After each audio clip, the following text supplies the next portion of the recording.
For 10 years, I forged a sword for my country. I came back to the house I once called home in rags. My parents, however, were embracing their real son, the man who had taken my place for a decade and told me to get out of their mansion. They had no idea that their family's corporate empire owed its very existence to a single phone call I made. They knew even less that the citywide drone light show, the one their precious son was using for a grand marriage proposal, had me as its lead architect.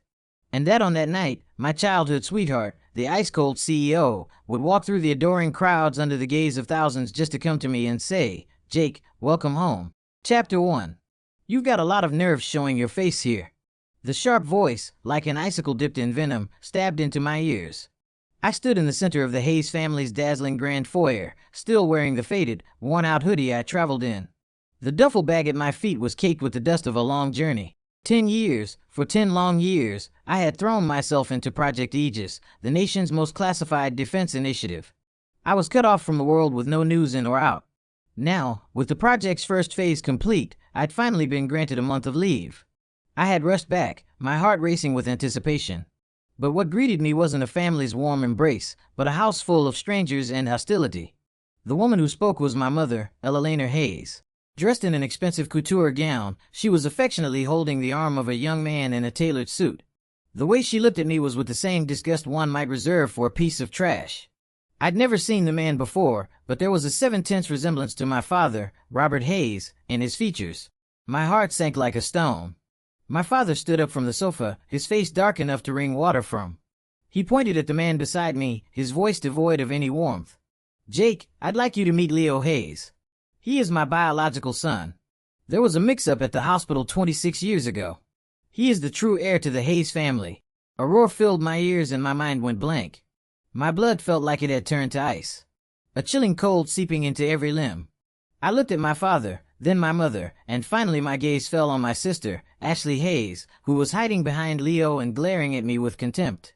Not a single one of them had a word to say in my defense. Their faces showed only the ecstatic joy of having found their lost son, and for me, the imposter. Nothing but disgust and disdain. Leo walked toward me, a triumphant smirk playing on his lips.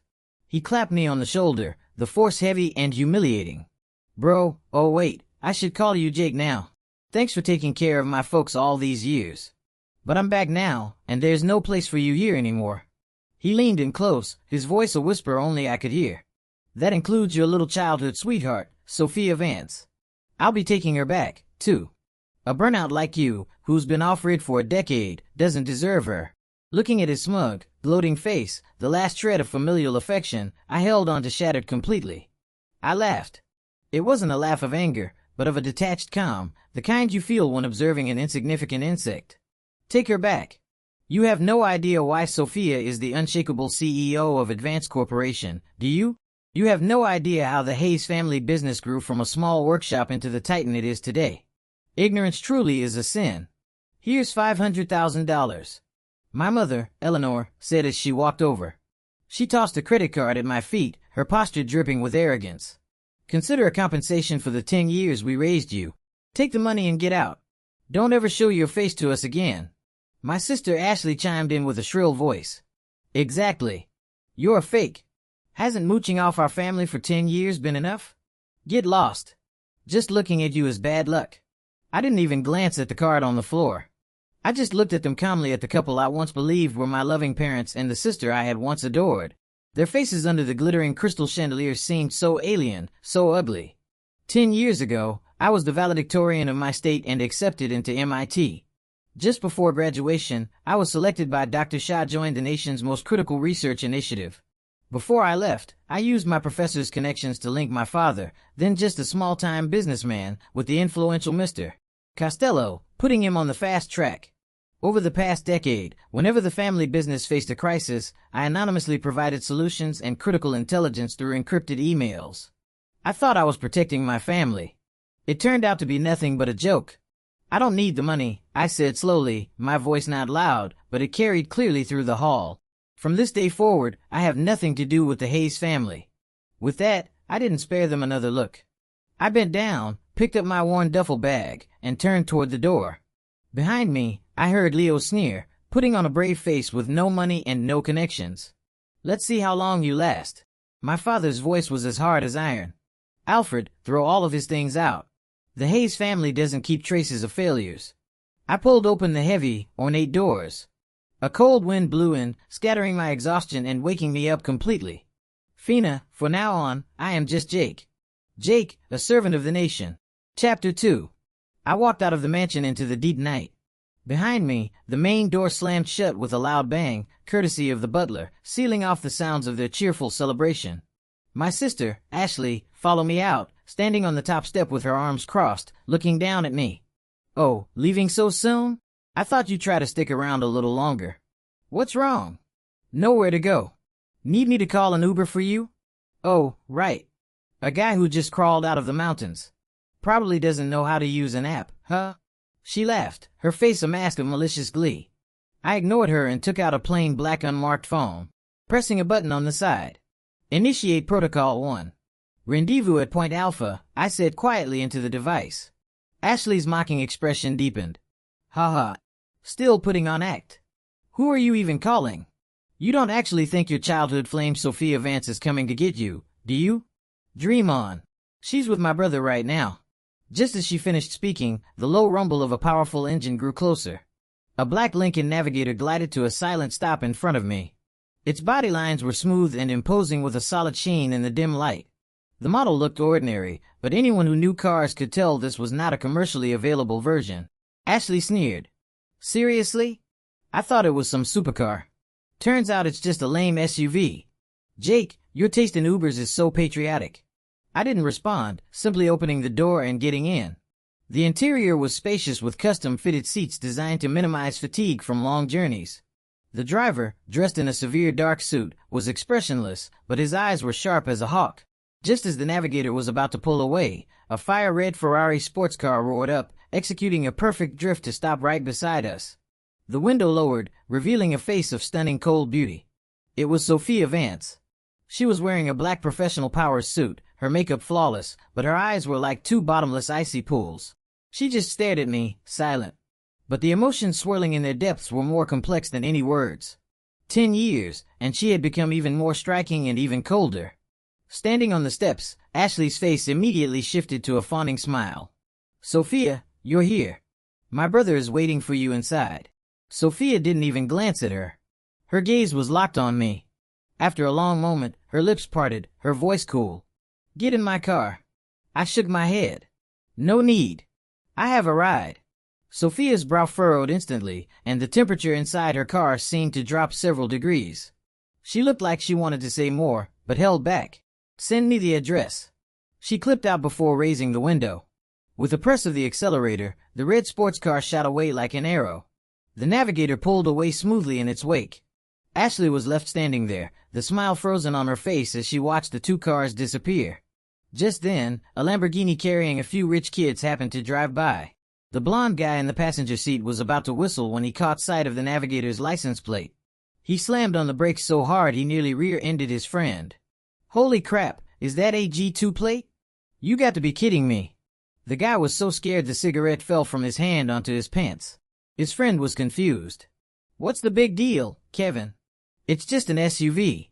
Just an SUV? Are you blind? Kevin smacked his friend on the back of the head, his voice trembling. That's not a car you get to talk about. Go home and ask your dad what you're supposed to do when you see plates like that. Get the hell out of the way or get out and salute. Ashley saw and heard everything. The color drained from her face, staring in the direction the Navigator had vanished. A sense of unease she had never felt before seized her heart for the first time. The man she had dismissed as a failure. What kind of car was he riding in? Chapter 3. The Pinnacle Club was the most exclusive and decadent playground in the city. A place where fortunes were won and lost in a single night. When the driver dropped me off, Sophia was already waiting at the entrance. She had changed out of her severe business attire and was now wearing a wine-red slip dress that clung to her stunning curves. Her long hair was down, cascading over her shoulders, softening the sharp edges of the CEO and revealing a more alluring feminine side. Seeing me step out of the Lincoln Navigator, a complex emotion flickered in her eyes, but it was quickly masked by her usual icy demeanor. Follow me, she said succinctly, turning to lead me into the club. It was a private party for her inner circle. In my worn hoodie, I stuck out like a sore thumb. Sophia, who's this? A glamorous woman asked, looking me up and down with curiosity. Sophia answered coolly. A friend of mine? Jake? She didn't elaborate, but for her to say the words, a friend of mine, was enough to make everyone in the room see me in a different light. We had just settled into a sofa in a quiet corner when an unwelcome guest appeared. It was Leo. He swaggered over with a few friends who looked like classic trust fund brats, a provocative smirk on his face. Well, if it isn't Jake, what happened?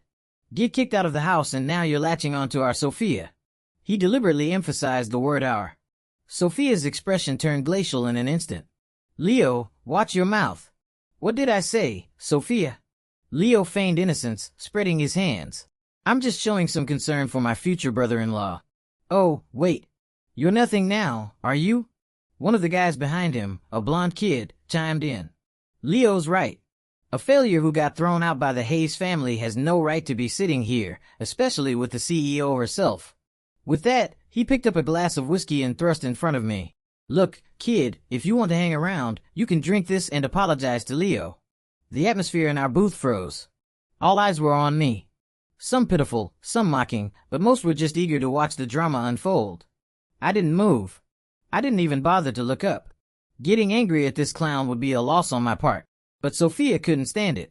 She shot to her feet, grabbed a glass of ice water from the table, and threw it directly in the blonde kid's face. Who do you think you are? She said, her voice low but sharp as ice, radiating an authority that could not be questioned to tell him to drink. The entire area fell silent. The blonde kid was stunned, water dripping from his face.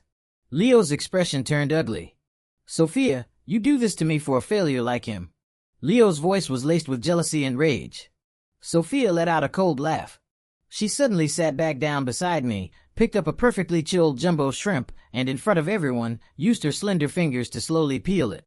Then she held the plump, glistening piece of shrimp to my lips. Open up. The gesture was so natural, so intimate, as if she had done it 1,000 times before. I was slightly taken aback, but opened my mouth and ate it. The shrimp was sweet and fresh, carrying the faint, pleasant scent from her fingertips. The act was like a resounding slap across Leo's face. His face went from pale to red, then to a dark purple. His fists were clenched so tight his knuckles were white. Sophia, you're really something. He spat through his teeth, turning as if to explode. Just then, my phone vibrated. I pulled it out. It was a text message. Incoming call from Dr. Shun. My brow furrowed slightly. I leaned toward Sophia and said quietly, I have to take this. With that, I stood up and walked past the live-faced Leo as if he were nothing more than a piece of furniture. As Leo watched me leave, a venomous light shot from his eyes. He felt as though this failure who had appeared out of nowhere had just ruined everything for him. He had no idea that from the moment that thought entered his mind, his ruin was already a foregone conclusion. Chapter 4. I stepped out of a noisy club into the quiet hallway and dialed the number back. Dr. Chun, Jake, my boy, how are you feeling? Are you adjusting to your leave? The voice on the other end was old and kind. It was Dr. Chun, the head of Project Aegis. Everything's fine, sir, I replied, avoiding the messy details of my family situation. No need to worry the old man with that. Good. While you're back, I need you to do something for me. The urban security module of the Aegis system needs live field testing. I've already spoken with Director Evans in your city. Find some time to head over there and help them complete the data acquisition. Yes, sir. Mission accepted. After hanging up, I turned to go back, only to find myself face to face with Leo. He had obviously followed me. The blonde kid trailing behind him, taking a call. Who is that? Begging one of your poor relatives from the sticks for help. Leo stood with his hands in his pockets, his face a mask of contempt. I couldn't be bothered with him and tried to step around. He blocked my path, dangling a car key in my face. See this? The new Ferrari SF90. Over $1 million. A failure like you could never afford one in your lifetime, right? I looked at his pathetic, gloating expression and found it almost amusing. $1 million. The custom armored Lincoln Navigator in my secure garage, one of its reinforced tires costs more than this entire car. Oh, right. I forgot to tell you, Leo said as if just remembering something, his smile growing wider. My dad has already transferred 30% of the company's shares to my name. From now on, I'm the heir to the Hayes fortune, and you? You're nothing. He thought his words would sting me, but he had no idea that I never cared about the Hayes family's trivial business empire. What I protected was 1,000 times more important. Just then, the club manager came rushing out of the elevator with a middle-aged man. "Director Evans, what an honor to have you here." "I do apologize for not greeting you at the door," the manager said, his face plastered with a fawning smile. When Leo saw the man, his eyes lit up and he immediately went over. "Director Evans, what brings you here?" "It's me, Leo Hayes, Robert Hayes' son." Director Evans clearly recognized him and nodded. "Oh, Leo, just here on business." Leo seized the opportunity, pointing at me and complaining to the director. "Sir, it's this guy. He was harassing Sophia inside and was completely disrespectful to me. You have to set him straight for me. He wanted to use the director's authority to put me in my place." Director Evans looked in the direction he was pointing. When his eyes landed on my face, he first froze and then his expression shifted from casual to shocked, then to solemn, and finally to a look of utter disbelieving reverence.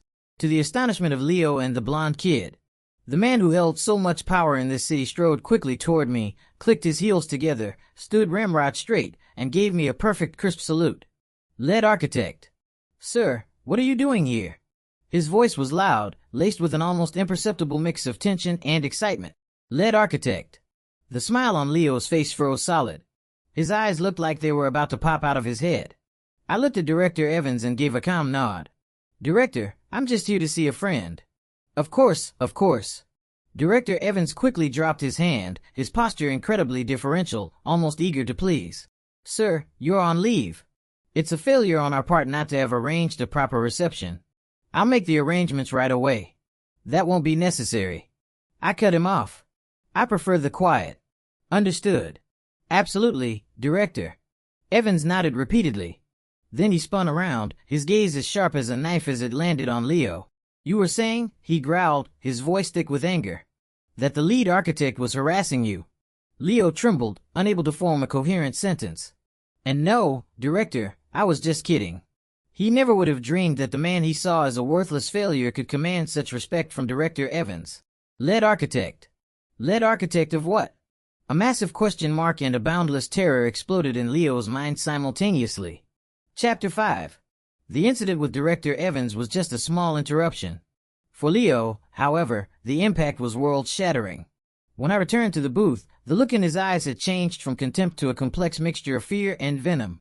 Sophia, ever perceptive, noticed a shift in atmosphere. She didn't ask any questions, but simply moved a little closer to me. After the party, she insisted on driving me. "Where are you staying?" she asked in the Ferrari, her eyes fixed on the road ahead. "The Grand Imperial Hotel." It was one of the many secure locations I owned, managed on my behalf by Mr. Costello. Sophia drove in silence. The car was filled with the pleasant scent of her perfume and an almost tangible tension. "Where did you go for the past 10 years? She finally asked the question that had been hanging between us. "A very remote place." It was a classified mission. I answered honestly, unable to provide any more detail. Was it dangerous? It was manageable. Another long silence fell between us. It wasn't until the car pulled up in front of the hotel that she turned her head, her beautiful eyes locking onto mine in the dim light. "Jake, don't you ever disappear again." Her voice held a subtle tremor of vulnerability and hurt. My heart stirred. I nodded. "I won't." The next few days were peaceful. I split my time between assisting Director Evans' team with the data tests and enjoying my rare vacation. The calm was broken by a call from Sophia. "Jake, I need your help," she said, her voice strained with fatigue. At a board meeting for the Vance Corporation, Sophia was facing an unprecedented crisis.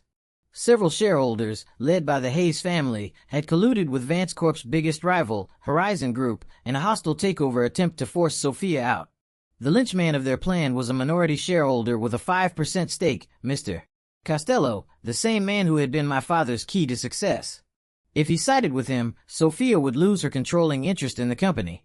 The atmosphere in the boardroom was electric with tension. Leo sat next to his father, Robert Hayes. A smug look on his face as he watched Sophia, who sat at the head of the table with an icy expression. "Sophia, I suggest you be reasonable. If you agree to marry me, our two families can merge our interests and Vance Corp will be stronger than ever. Otherwise what?" Sophia cut him off coldly. "You think you're worthy?" Leo shot up, slamming his hands on the table. Robert quickly pulled him back down, a fake smile on his face. "Sophia, let's not be emotional. Mr. Costello is on our side now. The outcome is already decided. You're a young woman. Why make things so difficult for yourself? All eyes turned to Mr. Costello, who had been sitting in a corner with his eyes closed, seemingly dozing. Mr. Costello was the city's unofficial kingpin with connections on both sides of the law. No one dared to cross him. His presence today was the source of Robert Hayes's confidence. Mr. Costello slowly opened his eyes, just about to speak. His phone rang. He glanced at the caller ID. It was an unknown encrypted number, but a specific emblem next to it made his pupils contract sharply. Without a moment's hesitation, he stood up and stepped outside the boardroom to answer. A calm, young voice was all he heard. Costello, Sophia Vances with me. That was it. Just one sentence. Beads of cold sweat instantly formed on Mr. Costello's forehead. He would never forget that voice in his life. It was the owner of that voice who, with a single word years ago, had elevated him from street-level thug to his current position of power. Everything he had he owed to this man. And now the Hayes family and Leo were trying to make a move on this man's woman. They have a death wish. These idiots are trying to drag me down to the grave with them. Mr. Costello hung up, his shirt already soaked through with cold sweat. He pushed the boardroom door open and under the expectant and confused gazes of everyone present, walked straight up to Robert and Leo Hayes. Then he raised his hand and delivered a resounding slap across Leo's face. Crack. The sharp sound echoed in the silent room. You could have heard a pin drop. Everyone was stunned. Leo clutched his cheek, looking at Mr. Costello in disbelief. Mr. C.U. You hit me. Hit you.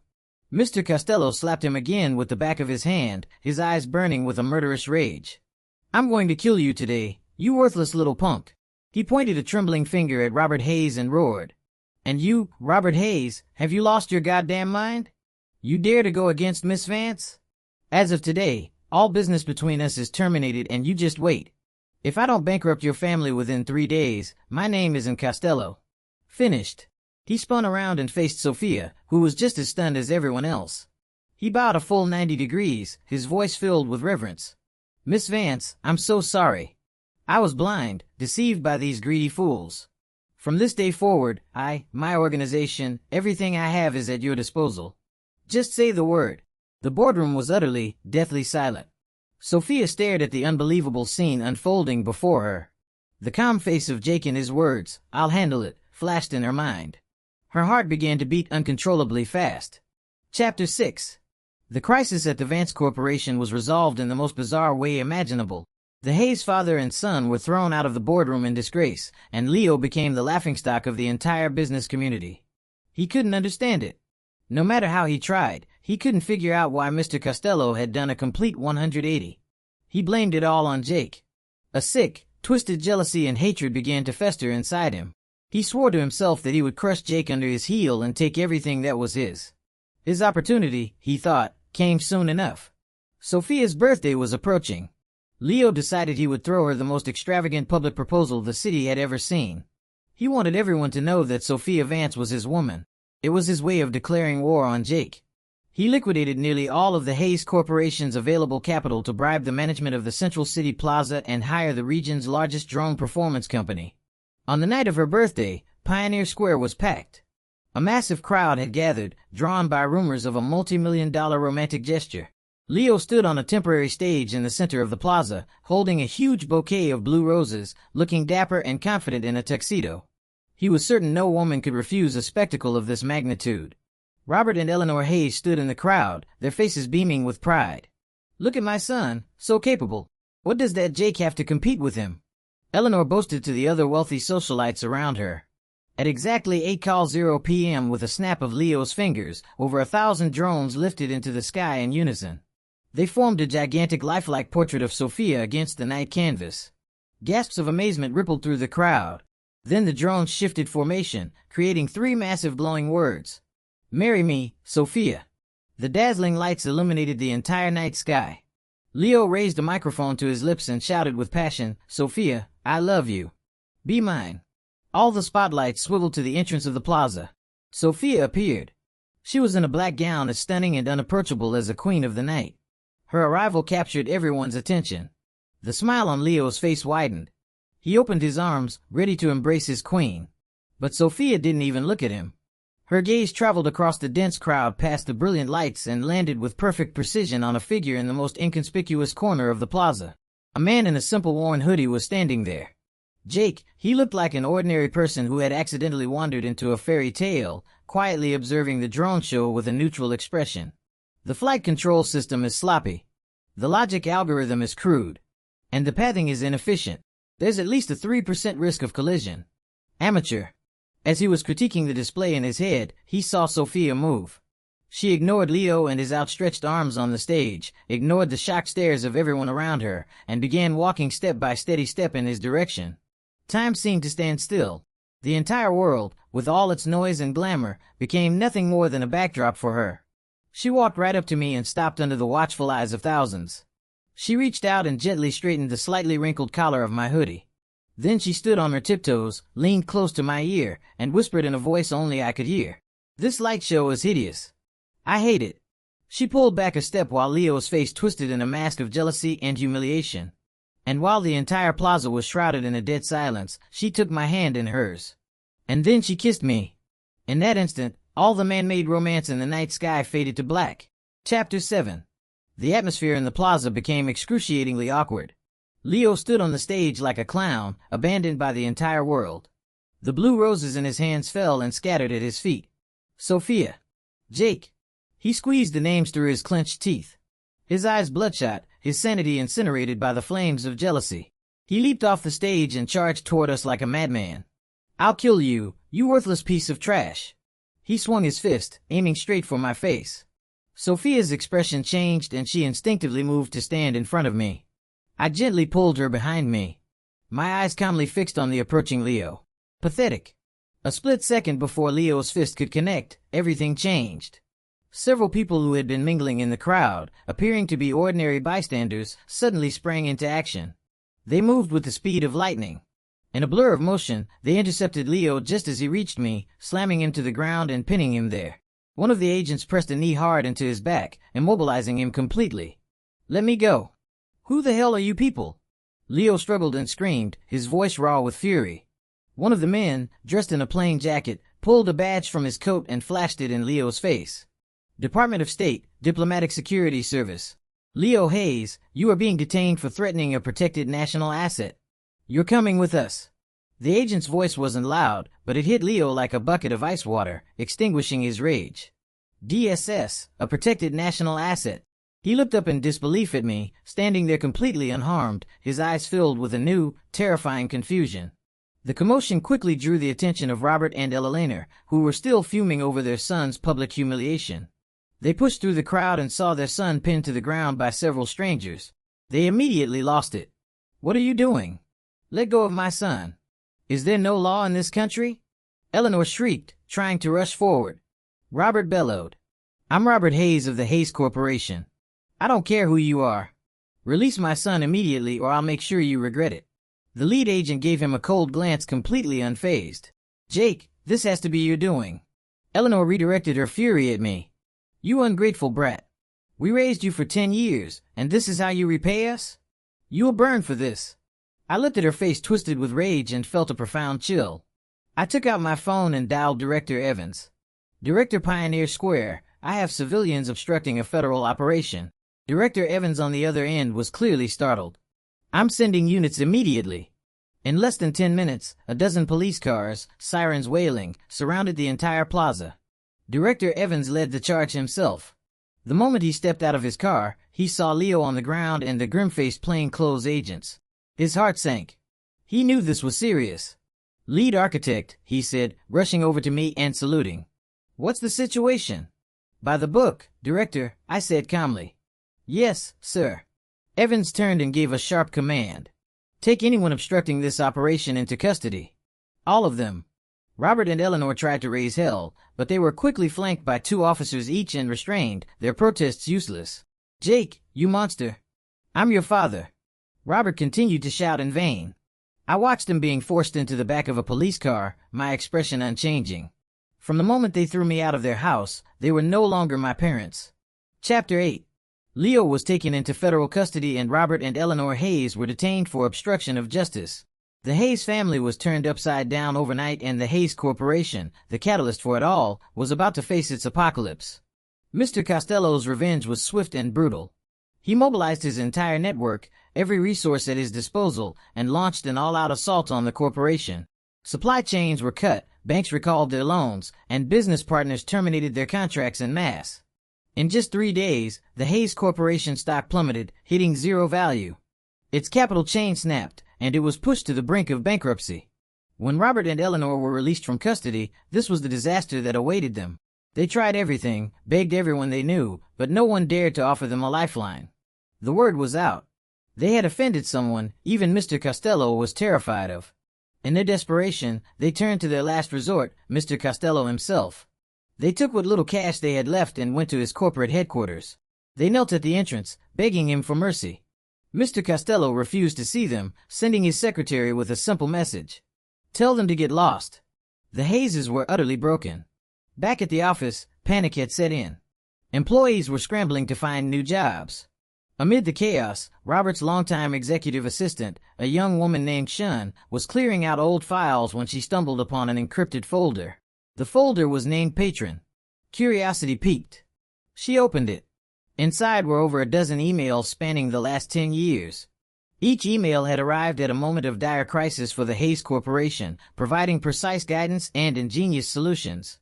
From breaking through technical bottlenecks and managing market crises to securing crucial partnerships, it was no exaggeration to say that without these emails, the Hayes Corporation would not exist today. Shin was floored. She had always thought Mr. Hayes was a brilliant businessman, but she never imagined there was such a powerful figure guiding him from the shadows. With trembling hands, she clicked on the sender's information. It was an encrypted address she had never seen before, composed of a complex string of code. But at the end of every single email, there was the same signature. UI, regards. Take care of your health, she. Shin's mind instantly flashed to the adopted son who had been cast out. Jake, she didn't hesitate. Grabbing the laptop, she burst into the chairman's office. Mr. Hayes, Mrs. Hayes, you have to see this. As Robert and Eleanor stared at the familiar emails on the screen and listened to the secretary's explanation, they were completely dumbstruck. The mysterious benefactor who had been secretly protecting the Hayes family for a decade. The one who had nurtured the company from small workshop into a publicly traded giant was the very person they had personally thrown out. The one they had scorned as a failure. Jake. Eleanor looked at the date on the last email. It was sent just a month before Jay came home. Her eyes fell on the final line. Take care of your health. Her vision blurred and the world went black. She let out a soul-shattering scream, clutching her chest as she collapsed into tears. Everything she had been so proud of, all the wealth and status she had used to humiliate Jake, had been a gift from him. Robert was trembling uncontrollably. He slumped into his chair, the color draining from his face. He remembered the worn-out hoodie Jake had been wearing, the credit card he had thrown his feet, the cruel cutting words he had said. Each memory was a sharp knife twisting in his heart. Regret like a merciless tide drowned him completely. They finally understood. They hadn't thrown out a burden. They had thrown out the family's sole guardian angel. Chapter 9. Regret couldn't solve a thing. The bankruptcy of the Hayes Corporation was now a certainty. Meanwhile, a different battle had caught up to me, and I was losing. 10 years of high-intensity round-the-clock research had pushed my body to its absolute limit. The recent turmoil had kept my nerves on a knife's edge. The moment I finally relaxed, the accumulated exhaustion hit me like a tidal wave.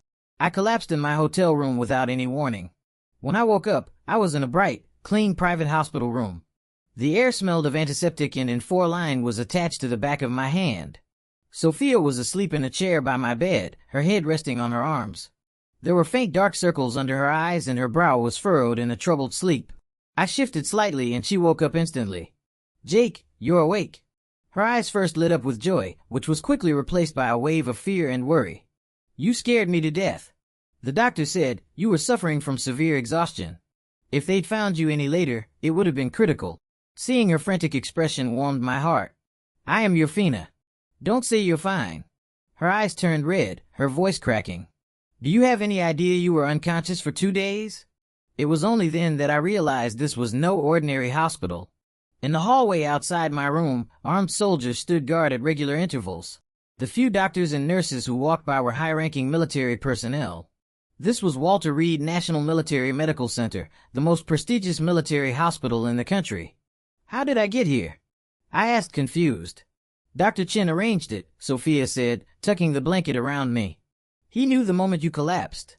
He sent a private medevac jet to bring you here and assembled the country's top specialist for a consultation. So that's what happened. I was about to say something else when there was a knock on the door. An old but energetic man in a white coat with a full head of white hair walked in. He was followed by a team of equally distinguished-looking experts. Dr. Chen, I said, struggling to sit up. Stay down. Don't move. Dr. Chen rushed to my side and gently pushed me back down, his voice full of concern and admonishment. You boy, you never learn, do you? How many times have I told you to take care of your body? He personally checked my vitals and asked detailed questions about how I was feeling. Only after confirming that I was stable did he finally breathe a sigh of relief. You're to rest here and recover fully. You're not to go anywhere. I've had Lieutenant Miller take over for you on Aegis for now. Darchun ordered, his tone leaving no room for argument. Just then, a commotion erupted outside the room. Listen, we're Jake's parents. We need to see our son. It was Eleanor's frantic crying. I'm sorry. This is a restricted wing. No one is permitted entry without clearance. A soldier replied in a cold, flat voice.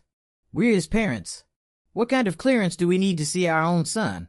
Ashley, call your brother. Robert roared. My sister Ashley's tearful voice followed. He's not picking up my calls. Dr. Chun frowned and gave a subtle nod to his aide. The aide understood and stepped outside.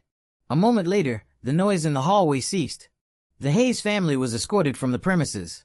They couldn't even get into the building, forced to stand at a distance and watch as a procession of generals and world-renowned scientists, people they had only ever seen on television, followed Dr. Chun into the heavily guarded medical wing. In that moment, Robert Hayes' strength gave out. His legs buckled and he collapsed his knees on the cold pavement right in front of everyone. He finally truly and devastatingly understood what he had lost. It wasn't just a son. It was a national treasure.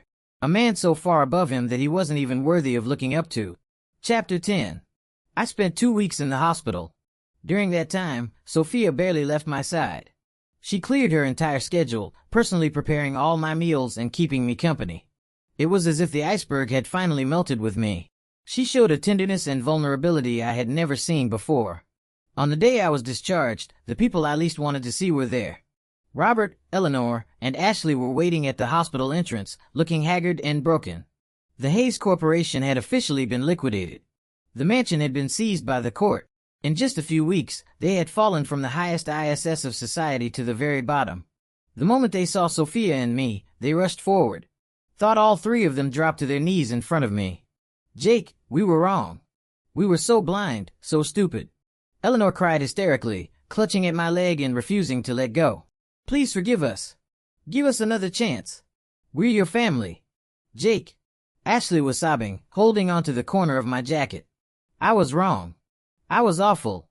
I shouldn't have treated you that way. Hit me, yell at me, do whatever you want. Just please don't abandon us. Robert, a man who had been proud his entire life, was now weeping, slapping his own face over and over. It's all my fault. I'm a monster. Jake, please just call me Dad one more time. Passers-by started to stare, pointing and whispering. Sophia frowned, about to tell them off, but I stopped her. I looked at the three people kneeling before me at their tear-strewn faces, and my heart was a sea of calm. Some wounds, once inflicted, can never be healed. Some cracks, once they appear, can never be mended. Without looking at them, I gently pried Ashley's fingers one by one from my jacket. Then, without a single word, I walked straight through the space between them. Jake. I heard Eleanor's desperate scream behind me. Ashley tried to run after me again, but was blocked by Sophia's security. I didn't look back. I got into the black government sedan that was waiting for us. Sophia followed right behind me. The tinted window rolled up, sealing off all the crying and begging from behind. I stared out at the city streets rolling by, then turned to Sophia, who was looking at me with worried eyes. It's over, Sophia, I said softly. Yes, it was all over. My connection to that so-called family was severed for good. The car drove on smoothly. I leaned back against the seat and closed my eyes. Goodbye, Hayes family. Hello, my future. Chapter 11. A month later, the ceremony for the Presidential Medal of Science was being broadcast live to the nation from the Capitol. It was the highest honor in American science and technology. When the presenter's booming voice announced the name Project Aegis, the age-driven urban defense system, millions of eyes across the country were glued to their screens. Project Aegis is a next-generation national defense apparatus developed independently right here at home, integrating predictive warning, automated defense, and strategic command into a single revolutionary shield. It will stand as a new guardian of our nation. And now, please join me in giving the warmest possible welcome to the lead architect of Project Aegis and the youngest recipient of the Presidential Medal of Science and History, Mr. Jake. Under the spotlight, I walked out from backstage dressed in a sharp dark suit. No more faded hoodie, no more scorned failure. At this moment, I stood as a symbol of the nation's pride. I accepted the heavy gold medal from the hands of Dr. Chun representing the president. The applause was thunderous. In the front row sat the nation's top military and political leaders. They looked at me with expressions of deep approval and respect. And in a quiet corner of the guest section, Sophia sat dressed in a simple white gown. She watched me on stage, tears glistening in her eyes, but on her face was the proudest smile I had ever seen. She was the only family member I had invited. At that moment, hundreds of millions of Americans saw my face on their screens. In a cramped, run-down apartment somewhere, Robert, Eleanor, and Ashley were huddled around a small television set. When they saw the brilliant young man on the screen, hailed as a national treasure, and realized it was the same Jake they had cast out, the room fell into a deathly silence. The bowl in Eleanor's hand slipped, crashing to the floor and shattering into 100 pieces. Ashley covered her mouth, her eyes wide with disbelief. Robert began to tremble violently. He stared fixated at the face on the screen, so familiar yet so alien. A choking sound escaped his throat, and with a sudden gasp, he coughed up a mouthful of blood and collapsed backward, unconscious. Dad, Robert. The small apartment descended into chaos. But none of that had anything to do with me anymore. Standing at the podium, I deliver my acceptance speech. This honor does not belong to me alone. It belongs to every unsung hero who dedicated their youth, their sweat, and in some cases their lives to this project. I must thank my country. She gave me the platform to pursue this dream. And she gave me the strength to protect her. And finally, my gaze swept across the crowd, finding Sophia. I have to thank one person. When I was at my lowest point, she chose me without hesitation and brought warmth back into my life. Half of this honor belongs to her. Sophia, thank you. The camera operator, perfectly on cue, zoomed in on Sophia. She can no longer hold it in. Tears streamed down her face, but her smile was more radiant than ever. Chapter 12. After the award ceremony, my life returned to its quiet rhythm. I declined all media interviews and turned down lucrative offers to stay and work in Washington, D.C., choosing instead to return to the secret research base for Project Aegis. That was my true calling. Leo's case was finally settled for crimes including conspiracy against national security and corporate espionage. He was sentenced to 15 years in federal prison. The Hayes family was now nothing but a footnote in history. I heard that Robert had a debilitating stroke and was left paralyzed. Eleanor's hair turned white overnight, and Ashley had to drop out of college to work menial jobs just to keep them afloat. They still tried to contact me sometimes, but their voices could no longer reach my world. Life at the research facility was simple, pure. Outside of my work, I spent all my time with Sophia. She had passed the nation's most stringent security vetting and was granted special clearance to live on the base as my family. She resigned as CEO of the Vance Corporation, turning it over to a trusted board, and opened a small coffee shop right there at the facility. Every day after finishing my work, I would go to her cafe. She would make me my favorite latte, and we would sit together quietly watching the light change over the lake outside the window. In the evenings, we'd walk hand in hand along the shore. The golden light of the setting sun would illuminate her face, casting a gentle glow around her. "Are you going to leave again?" she asked softly, her head resting on my shoulder. I squeezed her hand tightly and looked toward the distant horizon where the country we both protected lay sleeping. I turned and pressed a soft kiss to her forehead. "Never again. Wherever you are is."